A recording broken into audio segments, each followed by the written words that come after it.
Welcome to Cities Skylines Natural Disasters. This is going to be a short video on the scenario editor. It's not going to be in great detail, it's just going to be a very top level overview just to let you guys have a feel for how to create a scenario. Now I'm going to start with a major spoiler alert for the end of the video, where I will go into an area which will relate to one of the scenarios that came with the DLC. If you don't want to know anything about that, stop the video when the spoiler alert kicks in, because beyond that you may see something that you don't want to see. So let's get into it, and obviously the scenario editor's in the editors section. Now this scenario editor is actually a free part of the DLC, the Natural Disasters DLC actually. Now it is very closely linked to disasters, so to be honest, to get the full benefit from this editor you really do need the Natural Disasters DLC. I'm not pushing that on behalf of Colossal Order, that's just the way it is. And load, obviously I haven't got a load, that's just loading a scenario that you've already created to go, so we're going to go straight into new. You get two choices really. You can just load a default map, or a map you've created, or one you've downloaded from the Steam Workshop. You can see here I've got a collection of maps I play with for my own interest, or you can load an existing save game here. But what I'm going to do is I'm going to load just a default map, so let's choose one here. Let's go for Diamond Coast. You can see here you can set the left hand traffic for maps or any themes if you wanted any loaded. You can just load the map. And here we are, we're on the map. Now you can see the interface is on the surface looks incredibly simple. Up at the top here you've got these icons here: water flow, natural resources, wind speed, outside connections and terrain heights. Now if you'd loaded a map that was already built up and had content on it, these become active and you're able to see, but obviously this is just a default map down here, and you've also got day-night controls down here to play with.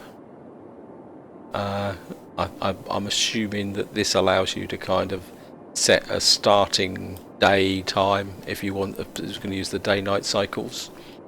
Now again here you've just got your terrain edit map. You always get a debug on that. I'm not sure whether that's just a phone, but I'm not going to fiddle with the terrain edit, because I think most guys know if you play the game that these work the same way as ever. You just can come in here and you can just brush the map. Yeah, if you kind of do that, you can just smooth the tool over. You can see it there, or level it. I just put a hole in the middle of it anyway. So these are standard tools. Here is probably the reason why I was saying that to get the benefit from scenario editor is you use this to put down the disasters where you want disasters. Now this isn't time, this is just puts locations where you want, say, a tornado. And what you can do, if you hold the right mouse button, you can see you can rotate the direction.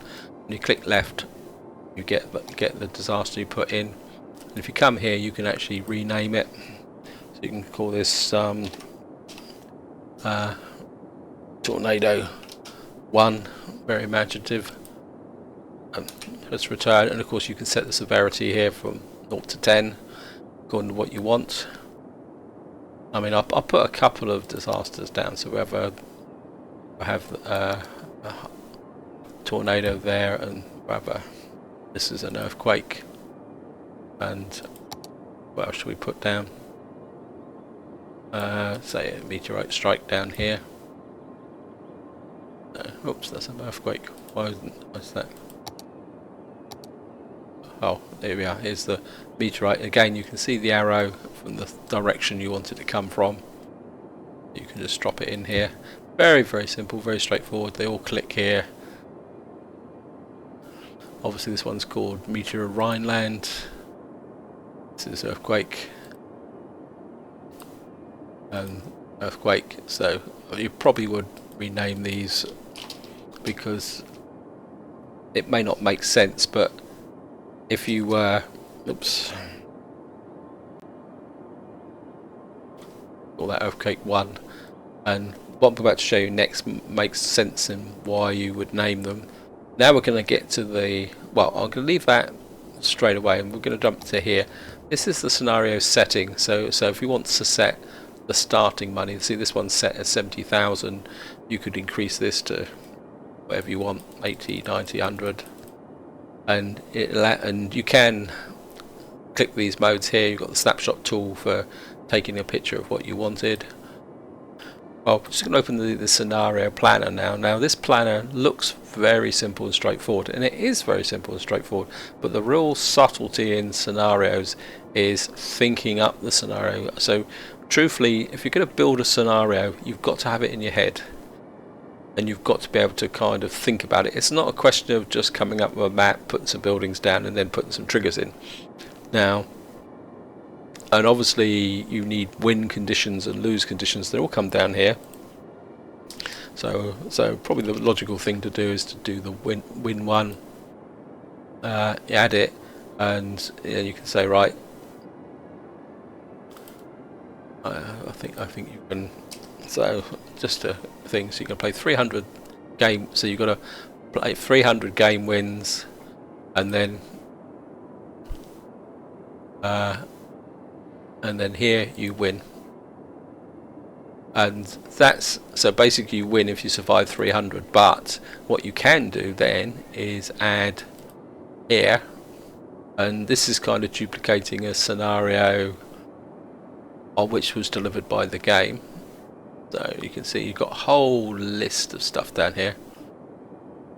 So you can see there, so it says people transported by public transport, and this is the Alpine Village one, and you can say in 300 weeks you've got to transfer 200,000 people. So, and then when you come to trigger 2, and then you can put in you lose, and then you can say come again here. So population under, well, we don't want 750,000, so you lose if your population is less than 0. So that can be one lose condition, and then you can go click here. We've now got a win condition. You can come back and edit them. If we get 300 population, a population of 200, or we've transported 200,000 people after 300 weeks. It's quite a tough scenario actually. And then of course we're going to get to the big one now.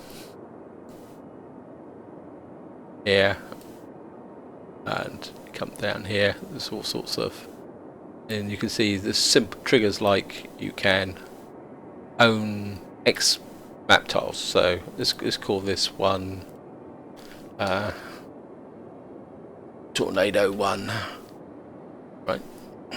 So what you're saying is when a person owns 2 map tiles, they can have a disaster. Now there's 2 ways you can do this. Is you can create a disaster, which means you can come down here and say, right, we're going to have a sinkhole, and you can see it says there.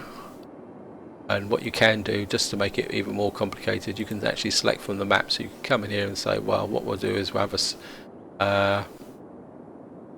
is an earthquake. So they have a sinkhole and an earthquake when the person buys the second tile. So I mean, this is basically, you go here, so we can call this, wow, what can we call it? No, actually, there's a bit of a mistake there, actually, guys. I called that, let's change that to sinkhole. So you can go back and edit them. We'll call this one Tornado. Oops, a daisy. Tornado. Add, and what do we have here? So say if you go look down here, you know, there build service buildings have more money, have less money, more amount money on loans. So what you could do if you really wanted to be sneaky, say you could put in here, say 60,000. So a person takes out 60,000 loan and takes a second loan. What you can do then is say they get hit by a tornado. So it's a bit cruel, but that's the way it is. And here it says these can be in any any order. So basically there's no fixed order. The other option is one after each other, all conditions met at the same time. So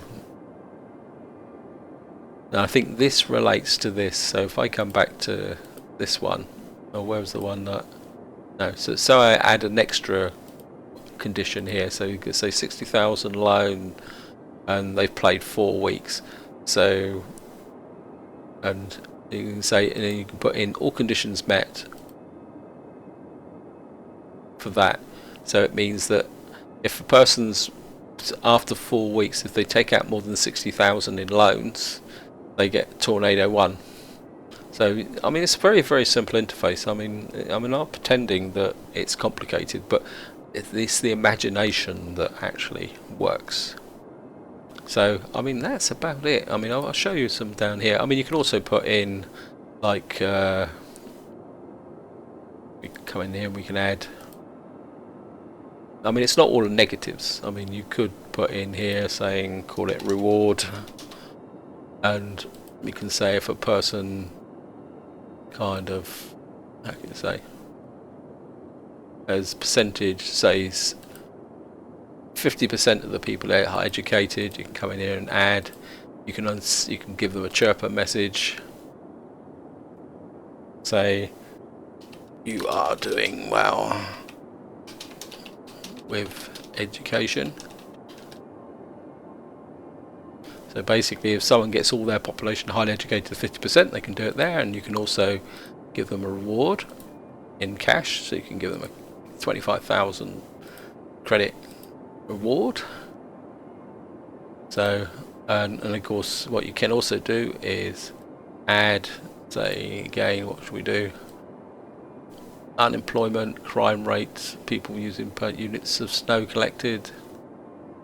You can see here squares of forestry specialisation. So maybe you say we got 1,000 forestry specialisation.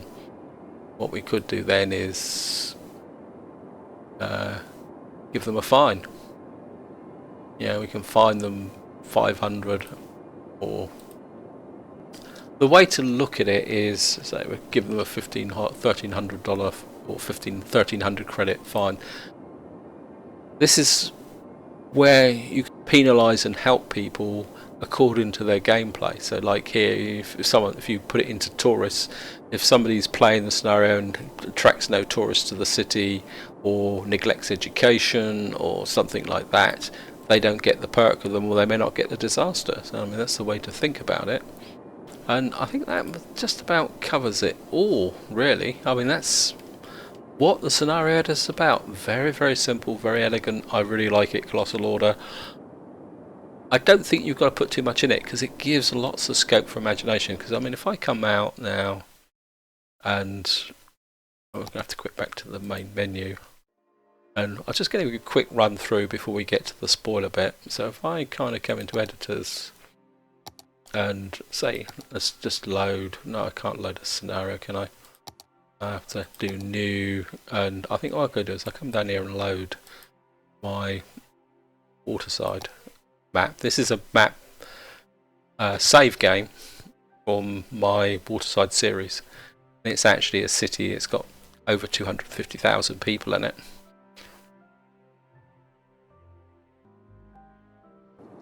So here we got the whole city here. It's obviously paused.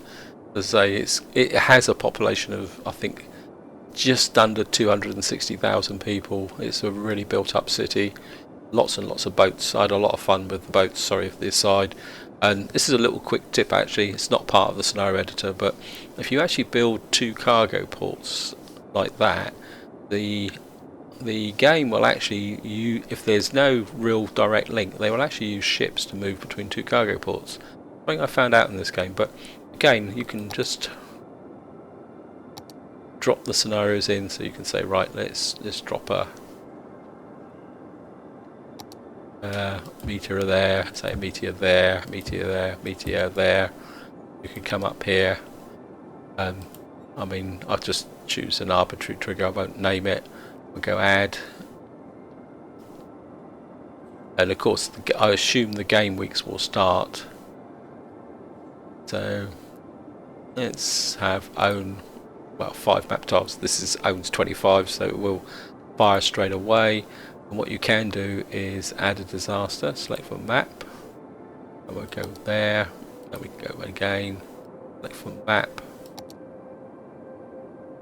I mean, and you can see straight away, so we can just do the 4th one as well. So you can see there, I've created a situation where the centre of the city gets hit by 4 meteorites at the same time, which would be absolutely devastating. So if you imagine, I say this is a big city, but if you imagine you set a time link, say like the scenario that I'm playing at the moment, Tornado City, that say the population gets to say 60,000 or 80,000, and then you drop a cluster of 4 meteorites smack bang in the area where someone's most likely to build. Now if that person's been creative and built over up here and not there, they get away with it if someone's followed logic. So this comes down to the way of thinking about the scenario. So there's a lot of the scenario is about the intellectual thought process rather than the editor to get a good scenario. And what I could do is set this map now, take this custom map, kind of estimate that, say, well, I could throw someone down a challenge and say, right, you've got to build a city of 250,000 people, but you've got to do it on 9 tiles, because you can see, although I used 25 tiles, it was mainly for aesthetic purposes, because my additional challenge here was to use all the unique buildings. But I could take this custom map and say, right, you've got to get a population of, say, 200,000 on 9 tiles. How about that? So I could set a condition here, say, trigger lose, add here, and I suppose you can say, and 10 tiles, and you lose, and you win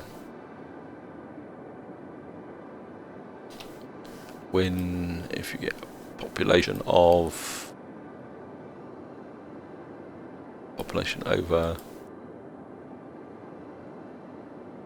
200,000, and you win.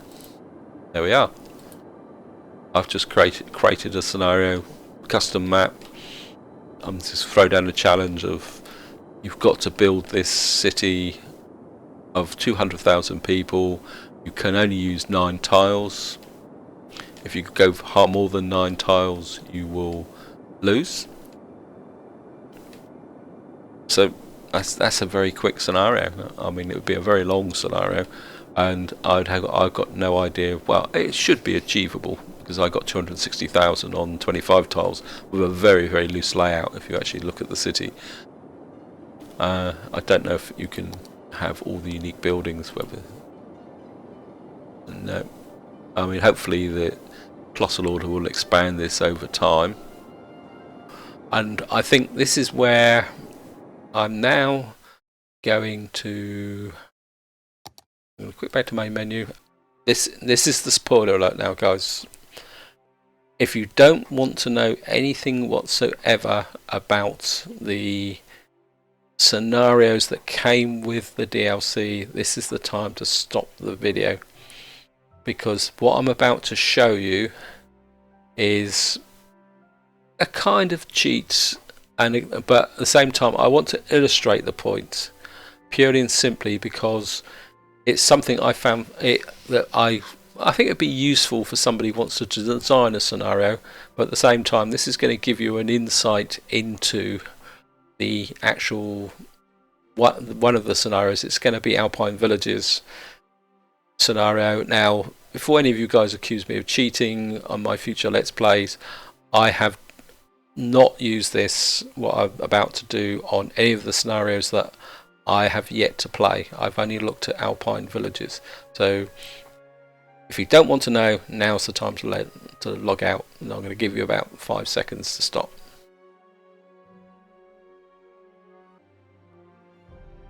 Okay, Now this is the first trick. You can't load the scenario, but what you can do, if you save the game, and I've obviously saved the game, if you click here and say I load it, exactly what I did with Waterside. Now this is the end, my last save game from the Alpine Villages scenario that I did, and it's up on my channel. And we're going to go in now. So basically the scenario is, if you want to see in the scenario and you haven't played it, what you do is you start the scenario, save the game, and then come back in with the save game like this, and what you actually get is an insight into the scenario itself. So obviously I don't know who actually created this scenario, but I actually really enjoyed playing this, and I think that it is a good example of how creative you can be with the scenario. Obviously this isn't the start of the scenario, so if you come in expecting to see the start, it doesn't start like this. This is the end after I won it, which is kind of showing you, well, I'm not going to go into the details of how I won it, and if you want to be interested you can watch the videos, but the reason I came in at the end rather than the beginning is because I want to show you the consequences. And what you've actually got is, we've got these disasters here. We've got a couple of, I think these are just random fires. You can see the whole scenario involves 3 meteorite strikes, and there's a forest fire right out here, a long way out. I mean, it's a very simple scenario, but obviously if we come into the scenario planner, you can see here the triggers that was actually put in. The victory condition is, and again this shows the subtlety of how the scenario actually wins. The victory condition is you've got to transport 500,000 people. Where if you get that, you win it. Now, but what actually sets it is there's 3 lose conditions, which says you've got to have done it in 350 weeks. So if you get to 350 weeks of gameplay and you haven't got the victory condition, you lose. You can also lose if the population is under 1. And if you have less than 0 money. So you can see the 3 victory conditions, and then they've put a start one in here which just kind of gives you a message. This is a message for the player of the scenario, and what they've actually done is, it's kind of not in an order there, and this gives you an example here of what I was talking about, is the fact that once you buy your second tile, because obviously when you start the scenario you've only got 1 tile, when you buy the second tile, if you buy the second tile within 4 weeks, you don't actually get this first meteor. If you wait more than 4 weeks, you do. And if you kind of look here, I can't remember, I think this is the one, I think it's packs. This is packs, I think, yeah. So basically, when you buy your second tile, you're going to get a meteorite strike there. So, and then it goes on here. Meteorite strike 2, you get after 30 weeks, which is Fucurial, and I think that's this one here. So it's quite safe outside the city. So it's kind of these two, this one will do some damage if you're over eager building out here. This one is more, bearing in mind that the meteorite strike creates a forest fire. And the one that really fascinated me is this one here. You can see the crater that I actually triggered it as part of my gameplay.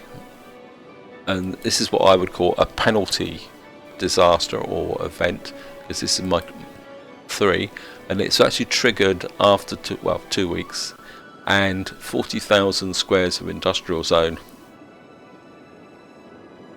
And this actually came quite late in my scenario, and it was a level 6 meteor, and it struck there, and I had quite a busy area here, and it kind of gave me a bit of a headache right late in the game.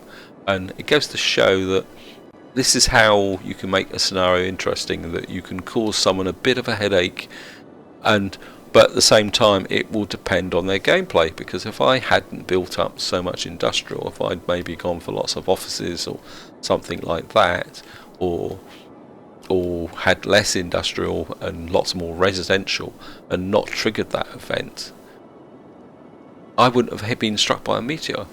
And it's the same with the forest fire. The forest fire here, you get a forest fire after 100 weeks. So this goes to show that you've got to really think about the scenario and how it's built. And I must admit, I really enjoyed this, and I think the person who created this scenario did a very, very good job.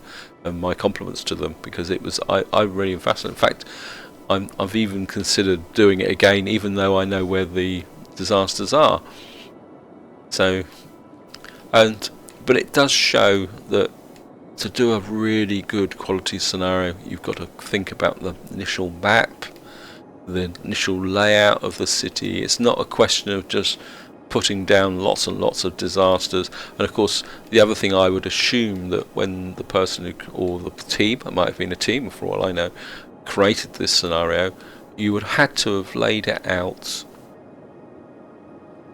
played it, and then tuned it, because obviously the victory condition for here was 500,000 people transport by public transport within 300 weeks.